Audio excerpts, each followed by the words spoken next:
Mga naghahangad na ginto sa pamamagitan ng networking business at mga taong ayaw umiwan sa riba, ang episode na to ay para sa inyo.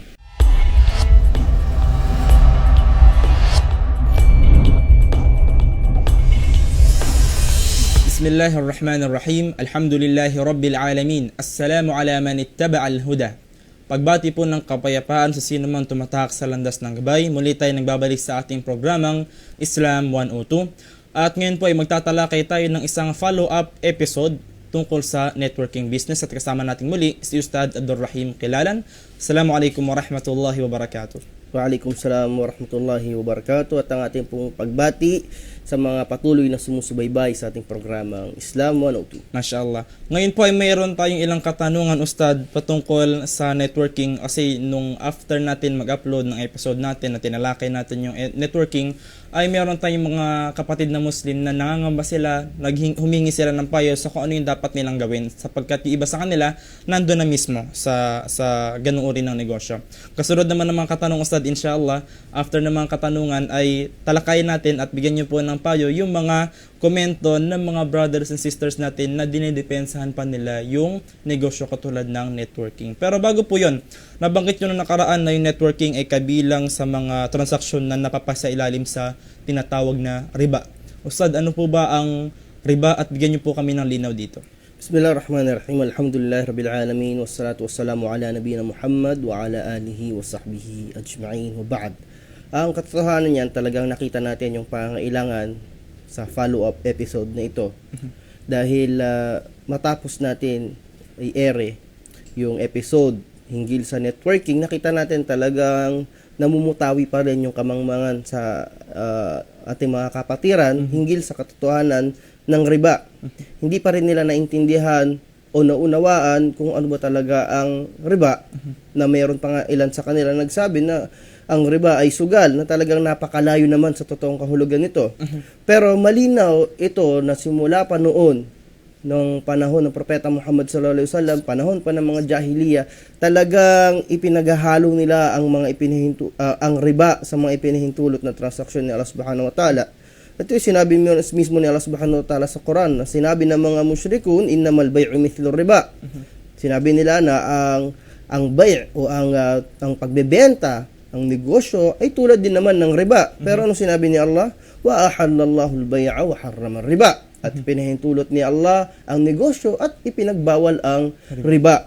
So magkakaroon talaga ng pag-aalinlangan at paghahalo sa pagitan ng dalawang bagay na ito, dahil may kinalaman ito sa pera. At alam natin kung paanong bulagin ng pera ang maraming tao sa katotohanan.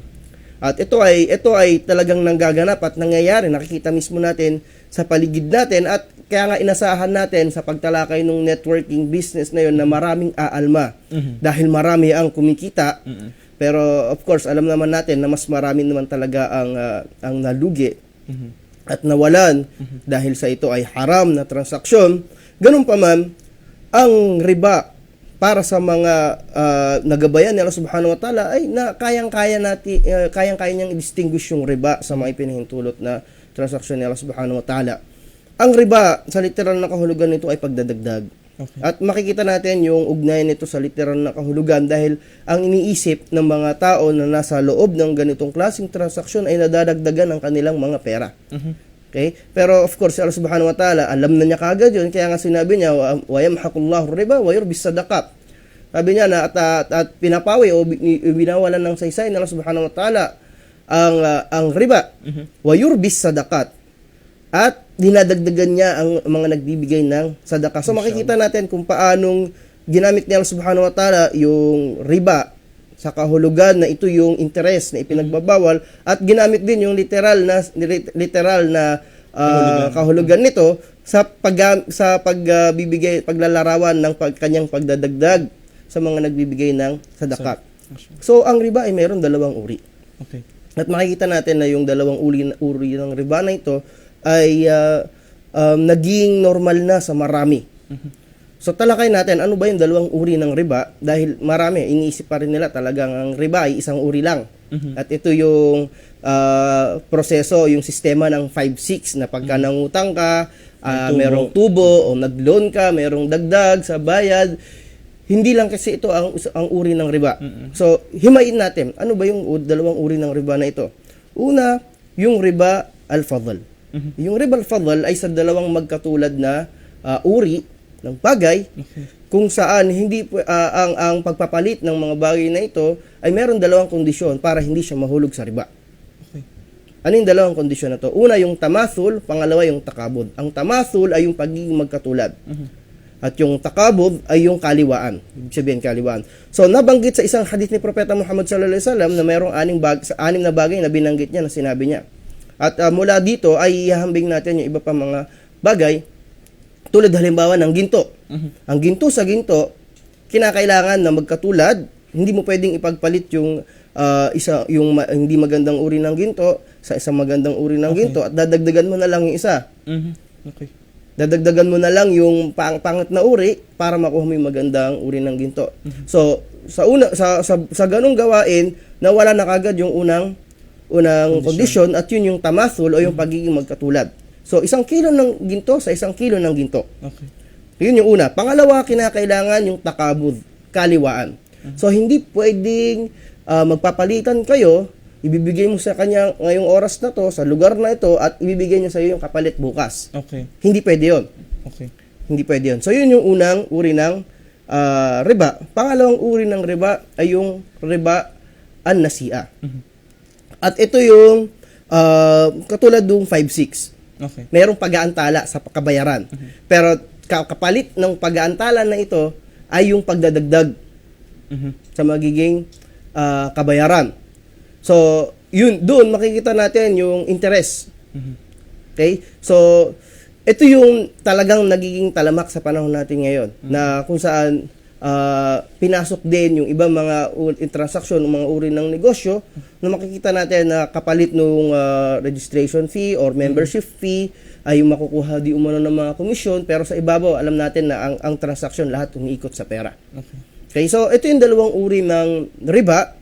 At alam natin kung gaano ito napakalaking panganib na dulot nito kasi sinabi ni Allah Subhanahu wa Ta'ala sa Quran, sa bigat ng kasalanan na ito, walang ibang uri ng kasalanan na inahalin tulad ni Allah Subhanahu wa Ta'ala ang pagsasagawa nito sa pag-aanunsyo mo ng pakikidigma kay laban kay Allah Subhanahu wa Ta'ala. Sinabi ni Allah Ta'ala sa Quran, ya ayyuhalladhina amanu taqullaha wa dharu ma baqiya minar riba in kuntum mu'minin fa in lam taf'alu fa'dhanu biharbin minallahi wa rasulihi wa in tubtum falakum ru'usu amwalikum la tadhlimuna wa la tudlamun. So sinabi ng Allah Subhanahu wa Ta'ala sa Quran, o kayo mga nananampalataya, matakot kayo kay Allah at iwan ninyo ang anuman natira sa mga riba o mga interest na ipinagbabawal. At kung ito ay hindi ninyo gagawin, fa'dhanu biharbin minallahi wa rasulihi, ay maghanda kayo sa isang digmaan sa pagitan ninyo at ni Allah at ng kanyang sugo.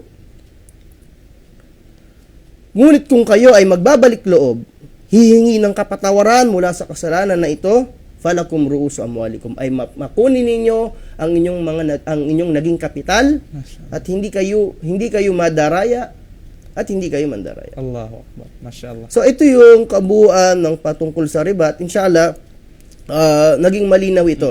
Kasi alam natin, kung iintindihin at uunawain natin kung paano nagaganap o nangyayari ang riba, hindi natin titingnan yung mga katawagan. Okay. Dahil sa katotohanan ng Iblis, ginamit niya ito sa makabagong panahon, lalo na sa mga maraming bagay na ipinagbawal ni Allah Subhanahu wa Ta'ala at ni Propeta Muhammad sallallahu alaihi wasallam, yusammuna bi ghairi ismihi.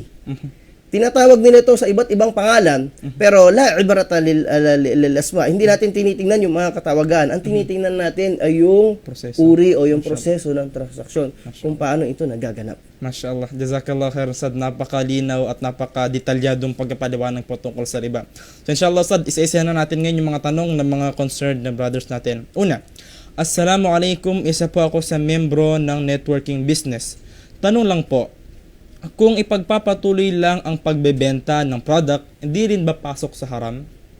Bismillahirrahmanirrahim. Alhamdulillah wassalatu wassalamu ala Rasulillah wa ba'd. Nung tinalakay natin yung hinggil sa networking business, ang transaksyon na kung saan ay involved yung networking, yung pyramid, o yung kung ano pa man mga uri ng networking scheme. Okay? Ito yung sinasabi natin na haram, pinagbabawal dahil sa uri ng transaction na ito. Kung ang gagawin ng isang tao ay ang pagbebenta at pagbibili lamang, ito ay malinaw na gawain ng buyer o pagtitinda lamang. Kung siya isang consumer, siya ay malinaw na bumibili lamang. Pero ang ganun pa man, kung ang networking business na to, ang networking na kumpanya na ito, nakatindig ang kanilang pag-ikot ng pagtakbo ng negosyo nila, nakasalalay doon sa networking, na kung hindi magkakaroon ng pagre-recruit at babagsak ang negosyo, malinaw na ang kumpanya ay nakatayo sa transaksyon na haram. Okay. Pero kung ang produkto ay nakita natin na tinatangkilik ng mga tao dahil sa mga benepisyo, at ang gagawin na itong tao ay bibili lamang para magamit yung produkto nila, mismo. ay hindi siya papasok dun sa transaksyon na yon. Alhamdulillah. So, ilayo mo yung sarili mo sa pakikipagtransaksyon nila kapag hinggil sa networking business, at ang gagawin mo ay bibili, gagamit, magbebenta. Inshallah, si Allah subhanahu wa ta'ala ang nakakaalam ng intention mo at ng ginagawa mo. Wallahu ta'ala. Alhamdulillah. Jazakallah khairan Ustad. At meron pa po tayong ilang mga kasunod na katanungan, pero bago yan, ay makinig tayo ng ilang paalala mula sa Islam Manoto at ang gabalik po natin program.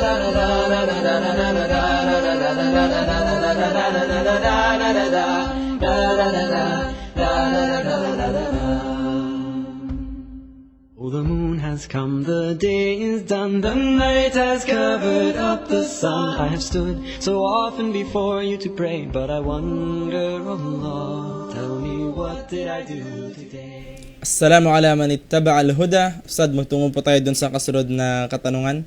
Sabi niya, Ustad, paano po kung halimbawa gaya ko na member ng networking? Ngayon, nalaman ko na riba ang networking. Lahat po ng kinita ko ngayon, hindi ko na po kukunin kasi haram. Ano po ang dapat kong gawin? Patungo dun sa katanungan ng kapatid natin na siya ay member ng networking at nalaman niya ngayon na ito ay haram, yung sinabi nila subhanahu wa ta'ala sa Quran, ya ayyuhalladhina amanu taqullaha wa dharu ma baqiya min riba. At iwan ninyo kung ano man ang lalalabi sa riba.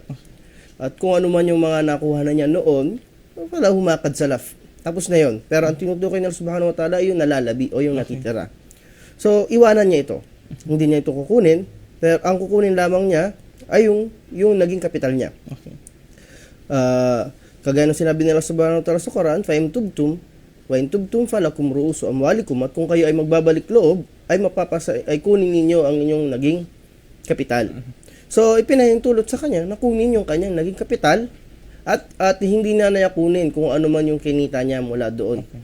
Dahil yun ay hindi negosyo, bagos yun ay riba. Okay. Jazakallah khairan Ustad. Ustad, regarding ng follow-up lang, kasi di ba halimbawa hindi na niya kinuha yung, halimbawa meron siyang kinita, hindi niya kukunin. Pero minsan kasi ini-impose na kailangan kunin niya. Ano po ba yung pinapayo ng mga scholars kung saan pwedeng gamitin yung ganong kayamanan na galing sa riba? Nagbigay ng ang ating mga ulama ng payo kung anong gagawin sa nakuha niyang pera mula sa riba, maaari niya itong ibigay na sadaka Okay. sa mga bagay na hindi katulad ng masjid, mga daanan na papakinabangan ng mga tao. Kasi at yun na yung mas mainam, naging magandang payo ng mga scholars natin. Pero ganun pa man, may mga nagsabi na maaari din ito ibigay sa mga gawain na mapapakinabangan pa rin ng mga Muslim. So, in short, ibigay niya sa kawang gawa. At hindi dahil naghahangad siya ng reward mula sa bagay na yun, kung hindi takallusan o para lang maging malinis siya mula sa pera na yon. May mga nagpayo kasi na ibigay sa mga papakinabangan ng mga pampubliko. Okay?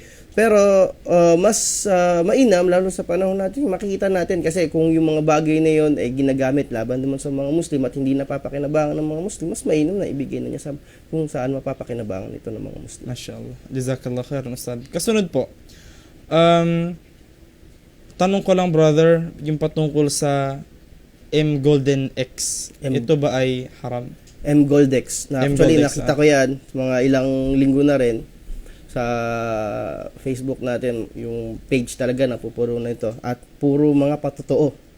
At nakakalungkot isipin na marami sa mga kapatid nating Muslim ang nakasali dito sa mGoldex na to. At ang naging concern nila, ito subhanallah, ang concern nila ay yung pagiging scam nito o authenticity nito. So kung titignan natin, ang mas concern sila kung ito ba ay scam o ito ba ay totoo. Subhanallah, hindi ito ang dapat na maging katayuan ng isang Muslim sa ganitong klaseng transaksyon. Kasi ang dapat na tanong mo, ito ba ay halal o ito ba ay haram? Hindi kung ito ba ay scam o ito ba ay totoo. Okay. Nakakalungkot dahil ang mga Muslim mismo sila nagpapatotoo, hindi ito scam, hindi ito scam. Pagpalagay na natin, hindi ito scam. Pero ang tanong, ito ba ay halal o ito ba ay haram? Subhanallah, patotoo talaga ito sa sinabi ni Propeta Muhammad sallallahu alaihi wasallam, darating yung panahon na hindi titingnan ng tao kung saan nanggagaling yung kanyang kinikita. Kung ito ba ay halal o ito ba ay haram. Paano niyang gagawin yun? Dahil hindi nga niya tinatanong kung ito ay halal o haram. Ang tinatanong niya kung ito ba ay scam o ito ay totoo. At sa pagpatuloy nila na pagdidepensa sa bagay na sa uri ng transaksyon na ito, makikita natin ang pagpo-post nila ng mga pictures ng mga tumatanggap ng pera, kahit i-post pa nila. I-post pa nila lahat ng mga kumikita. Sa dami ng mga pera na ipapasok o na mapapakinabangan nila, hindi nito mababago yung katotohanan na ito ay isang pinagbabawal na transaksyon. Kahit na pinakamalalaking tao pa ang sabihin nila nakasali nito, kahit mga artista pa o mga kilalang tao pa, hindi nito mababago yung katotohanan na ito ay isang uri ng ipinagbabawal na transaksyon sa Islam. Una, bakit? Dahil ito ay ginto. Ito ay ginto. Ito ay networking business at ang kanilang produkto ay ginto. At ang pagdating sa pagbebenta ng ginto, katulad ng tinalakay natin kanina, yung dalawang kondisyon na binigay ni Propeta Muhammad sallallahu alaihi wasallam, ang tamathul at ang takabud. Ang dalawang kondisyon na ito ay hindi kahit kailanman, saan mo tingnan, kahit saan mo tingnan, sa kung paano nagiging proseso na itong mGoldex na to. Kahit saan mo tingnan, hindi nila makikita o mamimit yung dalawang kondisyon na ito. Yung tamathul, yung pagiging magkatulad, at yung takabud. Unang-una ang tamathul. Kasi ang pagbigay mo ng pera na sinasabing magiging membership mo, na magiging daan para ikaw magkasali sa kanila, yun din yung magbibigay sa iyo ng karapatan para maging kabilang nila at mula doon mag-recruit ka ng dalawang kasama mo. Okay? At kahit sabihin nila na fix yung kikitain mo, pero the fact na ito ay ginto, hindi mo pwedeng ibigay yung pera, okay, kapalit ng ginto na hindi mo nakita kasi malayo sa pagiging kaliwaan yon. Dahil online business ito at ginto, at kung magkano man yung presyo ng ginto, hindi mo alam, marami kang hindi alam patungkol sa kung paano yung ginagawa nila doon. Pero ang isang sasali ay hindi naman talaga nakatutok sa proseso kung paano nila ginagawa yung negosyo. Saan siya nakatutok? Sa maaari niyang kitain sa pamamagitan ng pagre-recruit pa ng iba niyang mga kasama. So makikita natin na talagang ang riba ay nagaganap at nangyayari sa negosyo na sa sinasabi nilang negosyo na ito. Bukod sa pagiging ginto, ang pagiging lingid at tago sa katotohanan kung paano nila ginagawa yung proseso ng transaksyon nila ito. Okay? Mayroong bay o ngarar dahil hindi mo alam. Okay? Riba sa dalawang uri nito, ribal fadl at saka ribal nasi'a. Okay? At dahil yung apat pa na dahilan ng ating mga scholar sa pagbabawal nila ng networking, patong-patong na haram sa transaksyon na ito. Kaya't matakot yung mga kapatid nating Muslim na nakasali sa mGoldex na ito. Sinasabi natin at pinapaalalahan natin sila na matakot kay Allah subhanahu wa ta'ala. Hindi ang pera, hindi ang kikitain ang magiging pamantayan nila para sabihin na ito ay pwede, ito ay pinahintulot. At mas lalong hindi ang mga tao nakasali dito. Dahil hindi kahit kailanman mababago nito yung katotohanan na ito ay haram, baliktarin man nila ang mundo. Mashallah. Jazakallah khair, Ustad. Ustad, bilang panghuli po sa ating programa, ano po yung mabibigay ninyong payo sa mga kapatid nating Muslim na nandito sa ganitong uri ng negosyo, at ano po ba yung kainaman ng pag-iwan mo ng isang bagay alang-alang sa pagsunod mo sa Islam? Unang-una, ulitin natin yung talata na binanggit ni Allah subhanahu wa ta'ala sa Quran patungkol dito. Ya ayyuhalladhina amanu taqullah. O kayo mga nananampalataya, matakot kayo kay Allah. Wadharu ma baqiya minar riba. At iwan ninyo ang anuman nakitira mula sa riba. So, ang pagpayo natin sa kanila ay yung kautusan mismo nila subhanahu wa ta'ala na iwan nila ito. Iwan nila ito. Dahil tunay kung gaano kabigat yung kasalanan na ito. Sapat para tayo matakot na kahit katiting man lang ng mga ginagawa natin ay mahaluan ng riba. O katiting naman lang ng kinikita natin ay mahaluan ng riba sa bigat ng kasalanan na ito. Bukod sa pagiging ang kahintulad dito ay anunsyo ng pakikidigma kay Allah subhanahu wa ta'ala at sa kanyang sugo, hinihiling tulad pa ito ni Propeta Muhammad sallallahu alaihi wasallam ng pangangalo niya ng mahigit sa 36 times. Kung daw magkakamali. So napakabigat ng kasalanan ng riba. Okay? So at wag nating isipin na ito ang negosyo dahil napakaraming mga transaksyon at negosyo na ipinahintulot ni Allah subhanahu wa ta'ala sapat para tayo kumita at magkaroon ng kabuhayan na malinis, dalisay at kalugod-lugod sa pangingin ni Allah subhanahu wa ta'ala. At sino man na nasa ganitong uri ng gawain at iiwan niya ito alang-alang kay Allah subhanahu wa ta'ala, ang pangako ni Allah subhanahu wa ta'ala na papalitan yun ng higit na mainam sa kung ano man na meron siya. Kaya hindi ang kabuhayan natin ang dapat nating katakutan dahil tunay na ang rizki ni Allah subhanahu wa ta'ala ay nakasulat na bago pa man tayo isilang dito sa mundo. Kaya hindi natin kailangan maghabol sa mundo, mga makamundong bagay dahil ito ay nakatakda na. Ito ay ibibigay ni Allah subhanahu wa ta'ala sa atin at hindi mababawas ang kahit na isang butil ng bigas kung ito ay nakatakda para sa atin. Pero ang gawin natin ito bilang paghahangad sa dunya, kapalit ng galit ni Allah subhanahu wa ta'ala, ay mag-isip po tayo ng malalim. Pag-isipan po natin ito ng mabuti. Dahil tunay na kapag na tayo napasok sa mga ganitong klase ng transaksyon at nagawa nating paglabanan yung ating hawa, napagawa natin paglabanan yung nafs natin, okay? Si Allah subhanahu wa ta'ala ay lubos na matutuwa sa atin at inshallah papalitan ni Allah subhanahu wa ta'ala ng halal ang lahat ng mga kinikita natin. Jazakallah khairan Ustad, napakagandang tagpo po nito at inshallah ay nag-benefit yung mga viewers natin. Inshallah tutukan niyo po kami muli at nawa naging aral po yung mga nabanggit na kaalaman ni Ustad Abdul Rahim Khilalan sa atin ngayon. At hanggang sa muli, Assalamualaikum warahmatullahi wabarakatuh.